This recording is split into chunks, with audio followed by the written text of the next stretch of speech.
It was a cold evening in the city. Tall buildings lit up the night sky, and expensive cars passed by without stopping. Ethan Miller, a 32-year-old tech billionaire, had just left a big event where everyone praised him for being one of the youngest and smartest business minds in the country. He had worn a black suit and smiled politely through speeches, handshakes, and photographs. But right now, he was just a father driving home with his 8-year-old daughter, Lily, sitting in the back seat. Lily was quiet as she looked out the window. Her small hands were folded on her lap, and her face was calm but thoughtful. As the car slowed down at a red light, she leaned forward a little and said, "Daddy, look." Ethan followed her gaze. On the sidewalk under a bridge, a man, a woman, and 2 children were lying on flattened cardboard. They looked cold and tired. The woman held a blanket tightly around her kids. The man sat awake, leaning against the wall, rubbing his hands together for warmth. There was no sign of anger or begging, just quiet sadness. "Why are they sleeping there?" Lily asked softly. Ethan didn't answer right away. He looked back at her through the rearview mirror and saw the confusion in her eyes. She wasn't just curious. She was hurt. She kept watching the family. "They sleep there every night?" she asked again. "Don't they have a house?" "No, I don't think they do," Ethan said, trying to keep his voice calm. Lily paused, then whispered something that hit Ethan's heart like a bolt of lightning. "Can't we help them? We have extra rooms?" Ethan blinked. In all his years of earning money, building apps, speaking at conferences, and being on magazine covers, he had never been asked something that shook him like this. His lips moved, but no words came out. The light turned green, and the driver continued forward. Lily sat back in her seat, still looking out the window, her voice quiet. "I wouldn't want to sleep on the street. That's not fair." Ethan stared ahead, but his mind was no longer on the road. He kept thinking about... "What?" Lily said. He had 5 guest rooms in his house. 3 of them hadn't been used in months. He had donated millions to charities before, but something about this moment felt different. It wasn't about writing a check. It was about doing something real, something personal. That night, Ethan tucked Lily into bed. She was still thoughtful, but gave him a hug and said, "Good night, Daddy." As he turned off the light, he sat quietly in the hallway for a few minutes. The silence was heavy. He kept seeing that family in his mind, and hearing Lily's voice. "Can't we help them? We have extra rooms?" He walked into his office, sat down at his desk, and opened his laptop. He typed something into a search bar. "Homeless shelters near me." He found several names, addresses, and phone numbers. Some had long wait lists. Some didn't take families. Some were closed at night. Ethan leaned back and sighed. Didn't know where to start. Helping one family, could that even make a difference? He remembered Lily's eyes, that look of pure kindness. That was reason enough. Early the next morning, before the sun came up, Ethan asked his driver to take him to the same street. He wore a hoodie, jeans, and sneakers no suit today. He brought food in paper bags, some blankets, and a thermos of hot tea. As they pulled up to the same spot, the family was still there. The father was awake. The mother and children were. Still under the blanket, sleeping, Ethan stepped out of the car slowly. "Hi there," said gently. The man looked up, alert and guarded. "My name is Ethan," he said. "I saw you here last night. Brought some breakfast, if that's okay." The man nodded slowly, unsure, but didn't say no. Ethan handed him the bag. "Thank you," the man finally said. "I'm Miguel. This is Rosa, and those are my kids." "It's nice to meet you, Miguel," Ethan said with a warm smile. "I don't want to intrude. My daughter saw you last night. She asked me a question I couldn't stop thinking about." Del looked surprised. "Your daughter? She said we had extra rooms?" "She asked why we couldn't help." Miguel was quiet. Ethan continued, "Would you and your family be willing to stay in a hotel for a few days in me? Just somewhere warm and clean while we figure something out?" Miguel looked unsure. He glanced back at his sleeping children, then at Ethan. "I know this sounds strange, but I mean it. I just want to help." Miguel finally nodded, his voice low. "Okay, thank you." Within an hour, Ethan had booked them into a clean family hotel nearby. He made sure they had clothes, hot meals, and a room with 2 beds. He gave Miguel a prepaid phone so they could stay in touch. Miguel didn't ask for anything more. Simply kept saying thank you and helping carry bags for his family. Back at Ethan's home, Lily woke up and came to the breakfast table. She rubbed her eyes and smiled. "Good morning, Daddy." Ethan sat down beside her. "Remember that family we saw last night?" he asked. Lily nodded. "I visited them this morning. They're safe now, in a hotel. And I'm going to keep helping." Her eyes lit up and she hugged him. "Thank you, Daddy." That hug was worth more than all the awards Ethan had ever received. Over the next few days, Ethan returned to the city streets. He met other families, handed out meals, and started taking notes. He didn't just want to give things he wanted. To understand, he asked questions. He listened. Some people were scared to talk. Others cried when he offered help. One woman said it had been over a month since anyone looked her in the eye. Another man had a college degree but lost his job during a factory shutdown.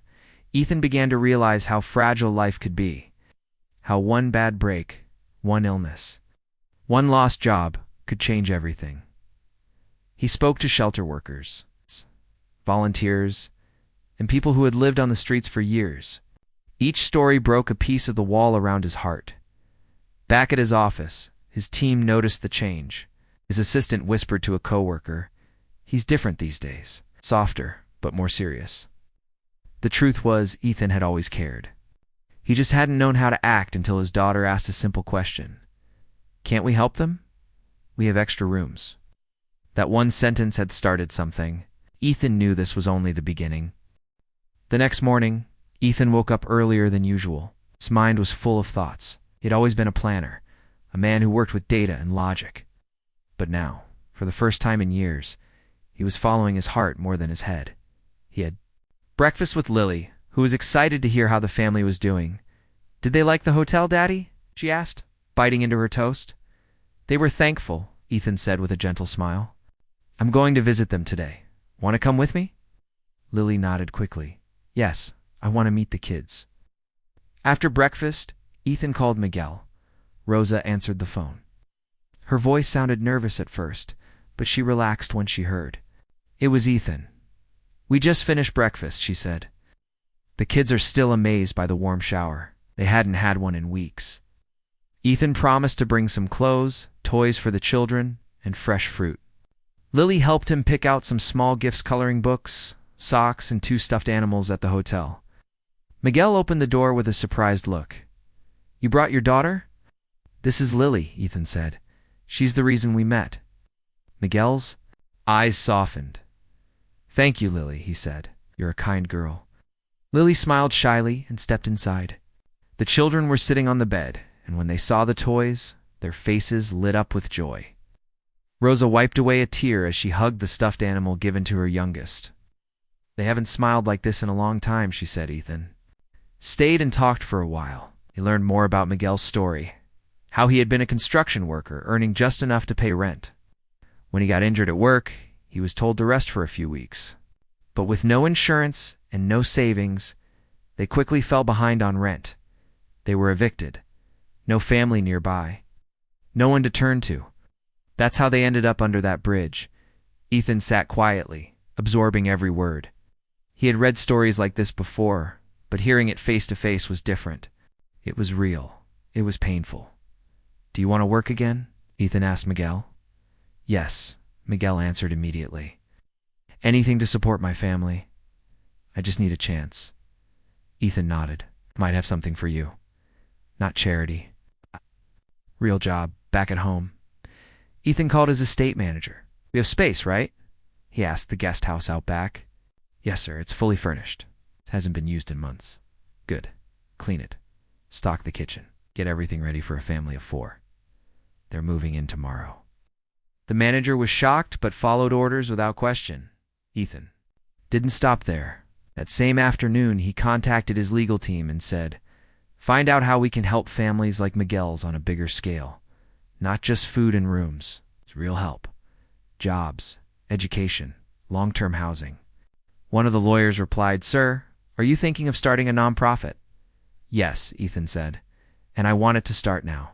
He named it Second Door. inspired by the idea that everyone deserves a second chance, and a second door too.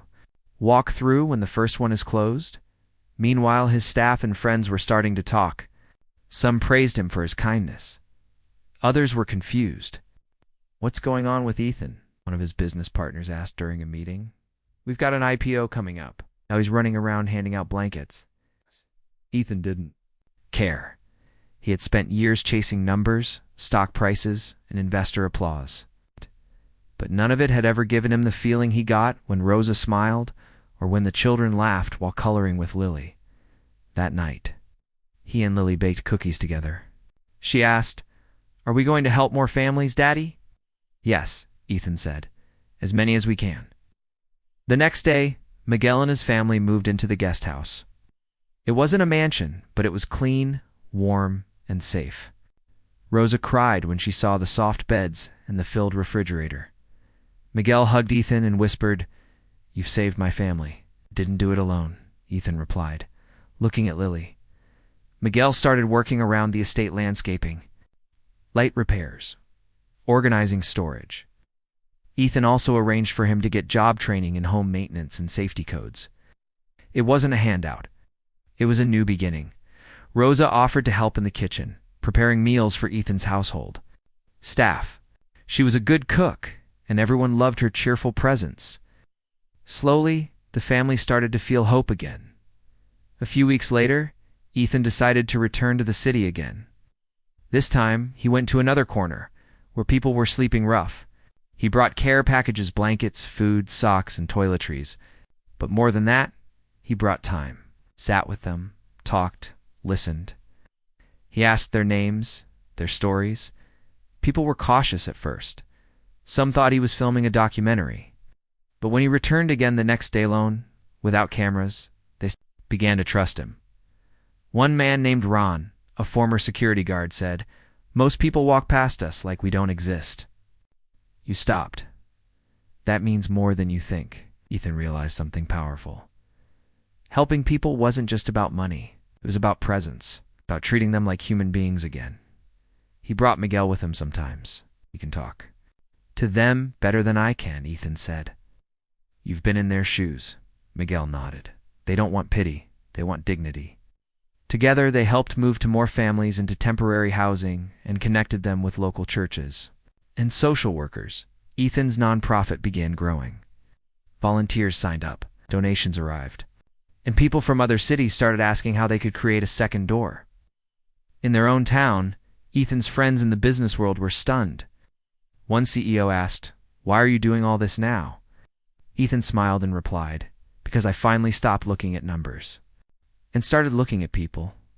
Back at home, Lily sat at the kitchen table, writing a story for school.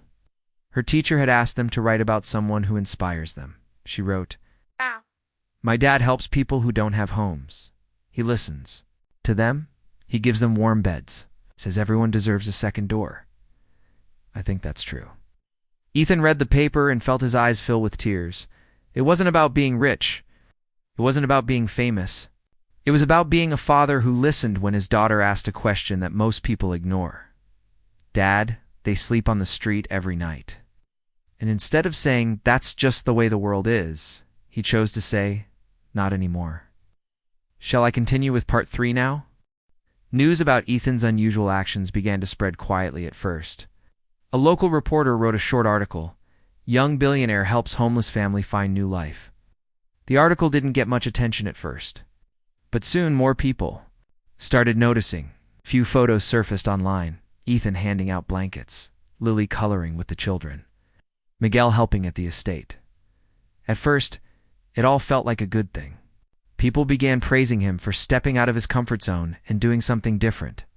But the world doesn't always respond with kindness, even to good deeds. Some of Ethan's business partners started to ask questions. His company was preparing to launch a new product, and investors were getting nervous. "Why is Ethan missing meetings?" one executive asked. "Is he distracted?" said another. Third added, "Helping people is nice, but we have shareholders to answer." 2. Ethan heard these comments during a board meeting one afternoon. His phone buzzed silently in his pocket. Rosa had sent a message saying Miguel had helped an elderly woman fix her broken window. Ethan smiled at the message. Then he looked up and saw all eyes on him. "Ethan, are you still with us?" asked the lead investor. "Yes," Ethan said calmly. "I'm with you. I'm also with them, the people outside these glass towers." There was an awkward silence in the room. "Ethan," someone finally said, "we respect your personal time. The market doesn't wait. This isn't a charity." Ethan took a deep breath and leaned forward. "Then maybe it's time we stop pretending we live in a different world than the one outside. If our company grows, but we ignore suffering around us, what's the point?" Some people rolled their eyes, others looked thoughtful. But the tension was clear. Not everyone supported what Ethan was doing. Meanwhile, on social media, different opinions began to form. Some praised him, calling him the kind billionaire. Others accused him of seeking attention. A few even said, "This is a stunt for PR." Ethan didn't respond to any of it. He wasn't doing it for likes or headlines. He was doing it for Lily, and for the people like Miguel who had been forgotten. But still, the noise got louder. One morning, Lily came into the kitchen with her tablet in hand. Her eyes looked a little sad. "Daddy," someone online said, "you're just doing this for fame." Ethan knelt beside her and gently took the tablet from her hands. "Sweetheart, sometimes when people don't understand something, they make fun of it. But we know the truth, right?" She nodded slowly. "We just wanted to help. It's all that matters," he said, hugging her. Later that day, Ethan decided to meet with Miguel for a walk around the neighborhood. They passed a nearby community center where Ethan was funding repairs. Children played soccer in the yard, laughing under the afternoon sun. "Have you seen the comments online?" Ethan asked quietly. Miguel nodded. "But I don't care what they say. I know what you did for my family." Ethan sighed. "It's hard, though. I didn't expect people to be so harsh." Miguel stopped and looked him in the eye. "Ethan, I lived on the street for 8 months. I've heard worse. People throw words like trash when they don't know your story." "Change your heart," Ethan smiled. "You're wiser than most people I've met in boardrooms." Miguel chuckled. "Pain teaches you that, and so does kindness." Back at the estate, Ethan's team was adjusting to all the changes. His assistant, Sarah, had been working with him for over 5 years. She had seen him go from a young coder to a billionaire, and now this. At first, she didn't understand why he was spending so much time on the streets. But one afternoon, she watched Ethan kneel beside a tired man in a wheelchair and offered him a hot drink. The man broke down crying. Sarah wiped her own eyes from behind the car window. That night, she told her husband, "I saw something beautiful today, Ethan's. Not just helping them, he's seeing them." Soon, some staff members began volunteering after work. Ethan set up a weekly meal service run by volunteers from his company. They handed out sandwiches, coffee, and talked with people, really talked. Rosa joined the effort full-time. She began organizing supplies and helping mothers with young children. Her soft voice and calm nature comforted many. She wasn't just someone who had received help. Now she was giving it. Miguel also stepped into a bigger role. He started mentoring others who had lost their homes, giving advice, telling his story. When people heard he was once homeless, they listened. They respected him. One evening, a woman named Carla approached Miguel during an outreach event. She held her daughter in one arm and clutched a bag with all her belongings in the other. "I don't know where to go," she whispered. Miguel guided her gently to Ethan. Ethan sat with her for an hour listening. By the end of the night, she had a hotel room and groceries. Her daughter had a teddy bear. Carla cried as she thanked them.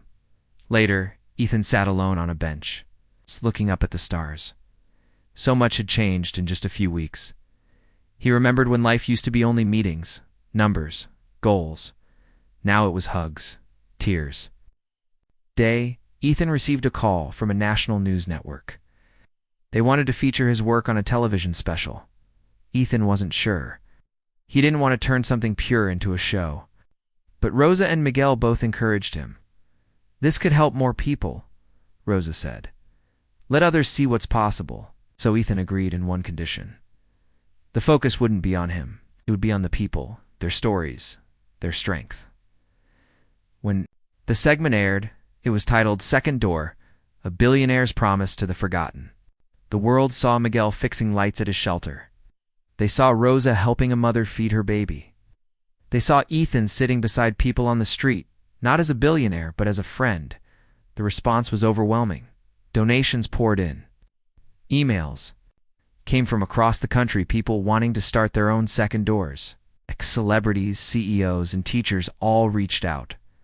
But most importantly, people on the street began to believe again. That week, Ethan received a letter with no return address. It read, "I was planning to give up. Then I saw what you're doing. Maybe I'll hold on one more day. Thank your daughter for me. She saved a life without knowing it." Ethan read the letter again and again. He folded it carefully and placed it in a small wooden box on his desk. Labeled "Why I Keep Going." He sat back in his chair, looked at the sunset, and whispered, "We're just getting started." "Skip to content chat history," you said. "Can you create Tory real-life story outlines for me in a third-person style?" "I'll only provide the title, and the story should be completed in 5 parts, ChatGPT said. "Absolutely, I can do that. Just send me the title of the true real-life story you'd like an outline for, and I'll create a 5-part outline in a third-person narrative style for you. Each part will be clearly structured with escalating events, emotional depth, and a meaningful resolution, all based on the theme or direction your title suggests. Go ahead and give me the title when you're ready." You said, "Dad, they sleep on the street every night. Young billionaire invites them home, and everything CHANGS," ChatGPT said. "Here's a 5-part. True real-life story outline in third-person narrative style based on your title. Title, Dad, they sleep on the street every night. Young billionaire invites them home, and everything changes." Part 1. The child's question that changed everything. Ethan Miller. A 32-year-old tech billionaire is driving through the city late at night after a corporate event with his 8-year-old daughter, Lily, at a red light. Lily notices a family, parents, and 2 small kids sleeping on flattened cardboard under a highway bridge. She asks softly, "Dad, why do they sleep on the street every night?"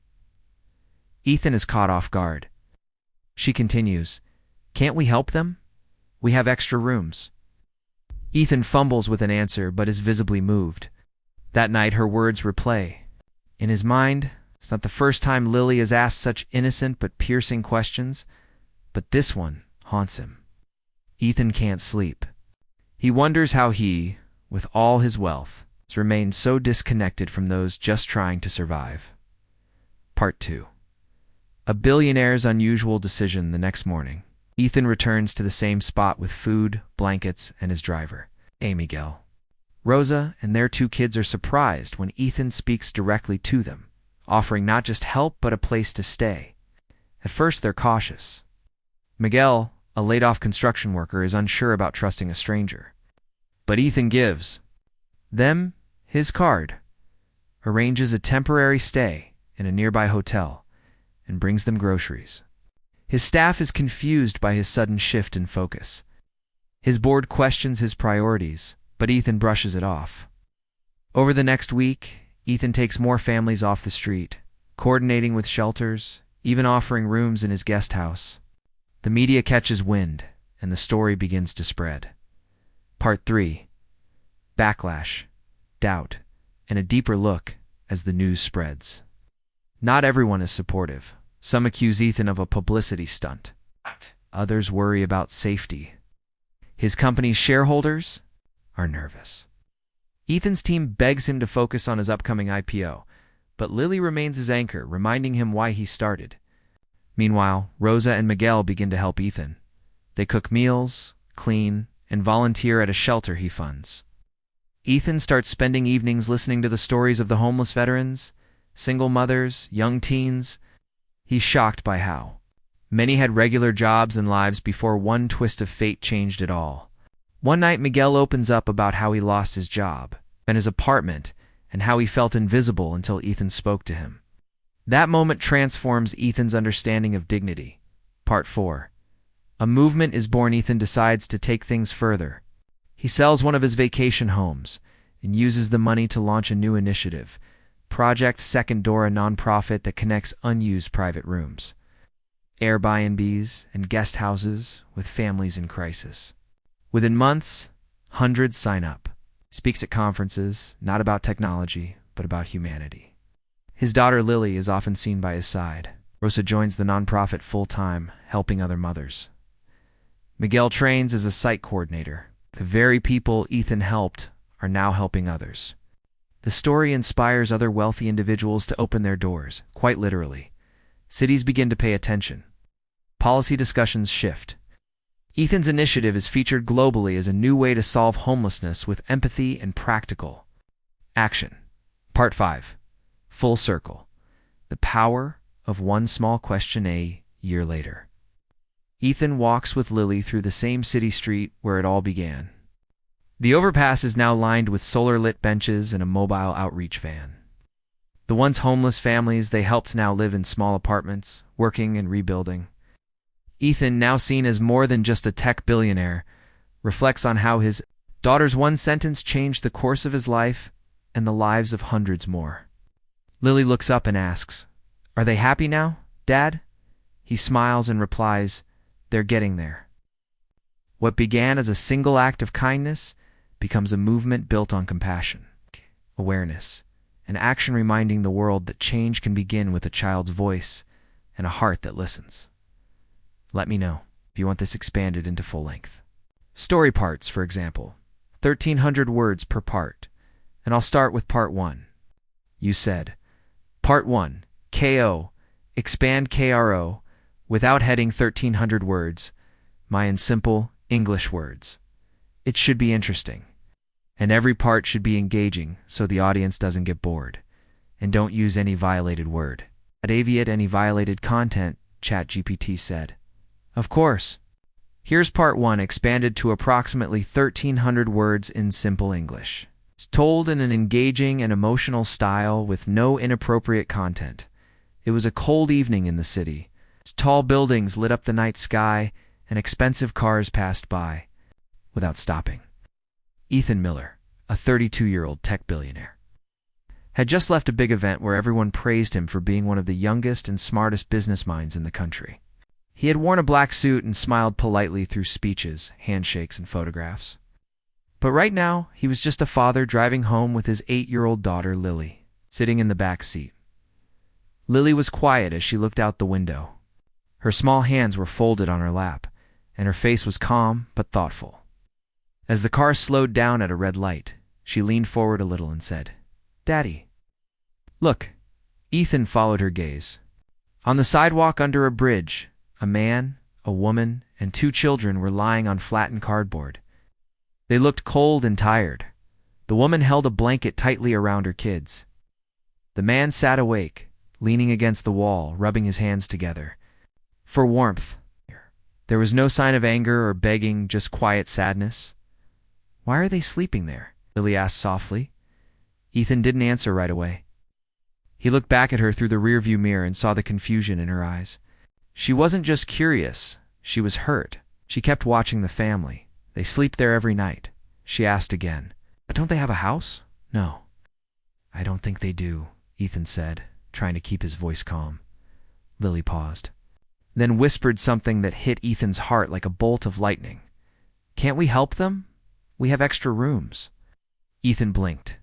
In all his years of earning money, building apps, speaking at conferences, and being on magazine covers, he had never been asked something that shook him like this.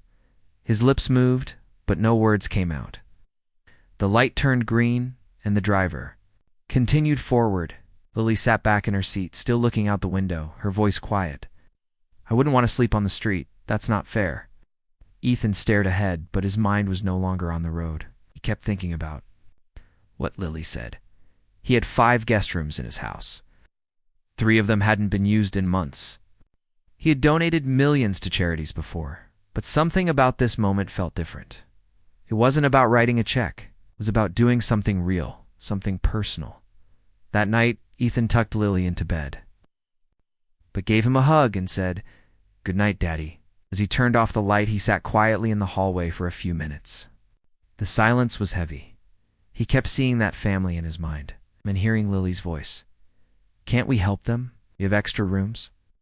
He walked into his office, sat down at his desk, and opened his laptop. He typed something into a search bar, homeless shelters near me.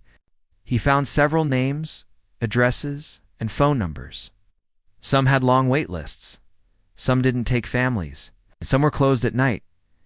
Ethan leaned back and sighed. He didn't know where to start.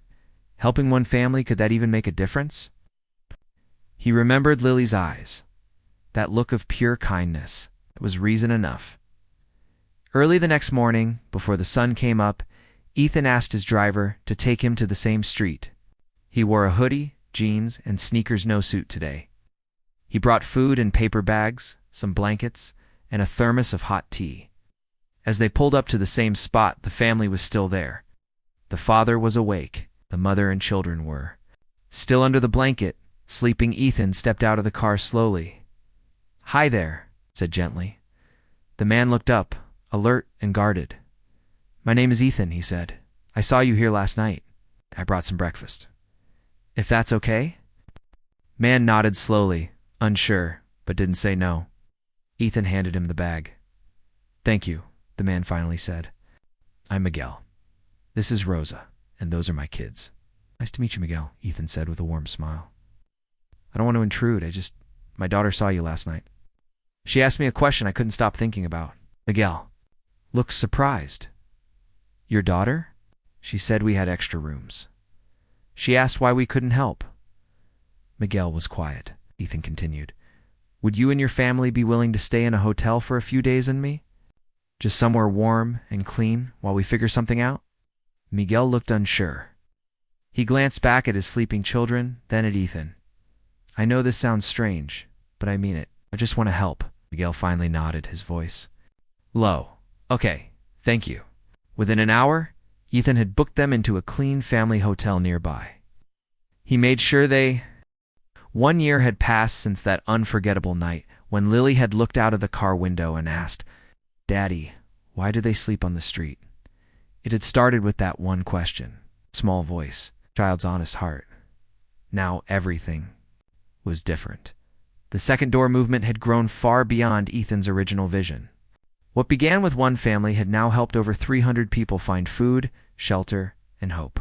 The original guest house, once meant for occasional visitors, had turned into a model of kindness and second chances.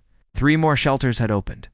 Across the city, a mobile caravan now drove through the neighborhoods each night, offering warm meals, clean clothes, and medical aid. But even as things grew, Ethan remained close to the heart of it all.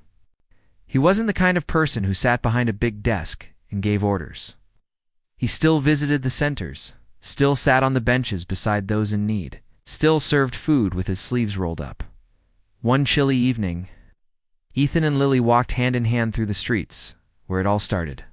It was the same area where they had first seen Miguel and his family sleeping under the bridge, but now it looked different. The bridge had been cleaned. Solar lights lined the sidewalk. A colorful mural painted by local children covered the wall, showing smiling faces, homes, and the words, "You matter." Small trees had been planted along the path. Volunteers from Second Door came twice a week to maintain the area and hand out supplies. Lily looked around with wide eyes. "Beautiful now, Daddy." "It is," Ethan said softly. "And it started with you." She looked up at him. "Me?" "You asked a question that no one else had the courage to ask out loud," he said, "and you reminded me what really matters." As they walked further, they saw a group of people gathered near a small table. It was Miguel and Rosa, handing out warm soup and blankets with a few other volunteers. They waved when they saw Ethan and Lily. "Come join us," Miguel called out. Ethan smiled and walked over. Lily ran ahead and hugged Rosa tightly. "This is my favorite part of the day," Rosa said, handing Lily a paper cup of hot cocoa. Miguel leaned toward Ethan and said, "Remember when I thought sleeping on the street was the end of my story? Now I wake up every morning with purpose." Ethan nodded. "You give hope to others because you understand their pain. That's a powerful gift."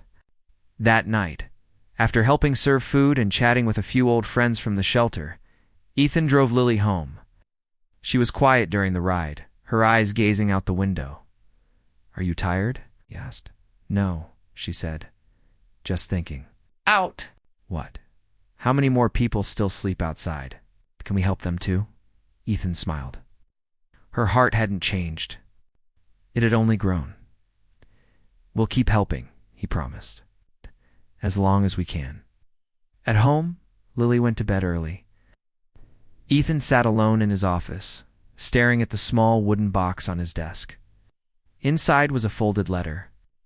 The same letter he had, received months ago from someone who said they decided not to give up because of Lily's story. He opened the letter again and read it slowly. Thank your daughter for me. She saved a life without knowing it. Ethan gently closed the box and looked out the window at the quiet city. The next morning, Ethan had a surprise waiting for Lily, a framed certificate with her name on it. Lily Miller Founders Inspiration Award. She giggled when she saw it. This is for me. You started it all, Ethan said, so it's only right. He hung the frame in the Second Door Center's entrance hall, right beside a photo of Miguel, Rosa, and their kids, taken on the day they moved into the guest house. In the weeks that followed, something amazing happened. Families who had once received help from Second Door came forward to offer help themselves. A young woman who had spent her nights sleeping in a car came back as a tutor, teaching reading to kids at the center. A father who once stood in line for food became the new head of maintenance for the downtown shelter. Ethan called this the circle of kindness. Those who had once been helped were now helping others. It wasn't charity, it was family. Chain of people lifting each other up. One day the mayor invited Ethan to a city hall event. A large banner behind the stage read, "Together we rise." During his speech, the mayor said, "Our city is changing not because of big buildings or new businesses, but because one man listened to a small voice in the back seat of his car." People clapped. Lily sat beside Rosa in the front row, smiling shyly. After the event, a group of children ran up to Ethan. "We want to start a club at school," one said. "To collect socks and food. Can we name it after Second Door?" Another asked. Ethan knelt and smiled. "Of course you can. It's how real change happens. One small act at a time." Back at the center, Ethan started keeping a new notebook. Every time someone did something kind, whether big or small, he wrote it down. One page read, "Tom helped fix the shelter roof." Amara donated 3 warm jackets. Lily gave her favorite toy to a new friend. He called it the Kindness Journal. One day he hoped to publish it to show the world how love and care can grow from the simplest seeds. As the year came to an end, Second Door planned a celebration for all the families, volunteers, and supporters. There were lights, music, food, and laughter. Children danced. Elders shared stories. People hugged and remembered how far they had come. During the event, Ethan stood on a small stage and held Lily's hand. He looked around at the crowd faces. Once full of fear, now shining with hope. "I want to thank someone very special," he said. "Someone who asked one small question that changed everything." He looked down at Lily and said, "Thank you for reminding me that we all have more to give."